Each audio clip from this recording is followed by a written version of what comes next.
टाकळीवाडीत जवान रोहित खणीकुडे यांचा जम्मू काश्मीरमध्ये कर्तव्य बजावत असताना मृत्यू. टाकळीवाडी तालुका शिरोळ येथील भारतीय सैन्यात कार्यरत असलेले जवान रोहित परशुराम खणीकुडे वय वर्ष 27 यांचे जम्मू काश्मीर इथं कर्तव्य बजावत असताना निधन झाले. या घटनेमुळे परिसरात हळहळ व्यक्त होत असून गावावर शोककळा पसरली आहे. मिळालेल्या माहितीनुसार गुरुवार दिनांक 16 एप्रिल रोजी रात्री सुमारे 11:30च्या सुमारास ही दुर्दैवी घटना घडली. रोहित खणीकुडे हे 2020 साली बेळगाव इथं सैन्यात भरती झाले होते. त्यांनी देशसेवेच्या प्रवासात अरुणाचल प्रदेश, चीन सीमावर्ती भाग तसेच सध्या जम्मू काश्मीर इथं सेवा बजावली होती. त्यांच्या पश्चात पत्नी, आई-वडील, सैन्यात कार्यरत असलेले भाऊ व भावजे असा परिवार आहे. वर्षभरापूर्वीच त्यांचा विवाह झाला होता.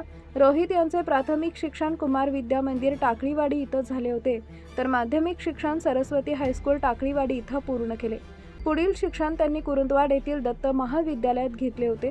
त्यांचे पार्थिव रविवार दिनांक 19 एप्रिल रोजी सकाळी 11:30 वाजता टाकळीवाडी इथं आणण्यात येणार असून शासकीय इतमामात अंत्यसंस्कार होणार आहेत.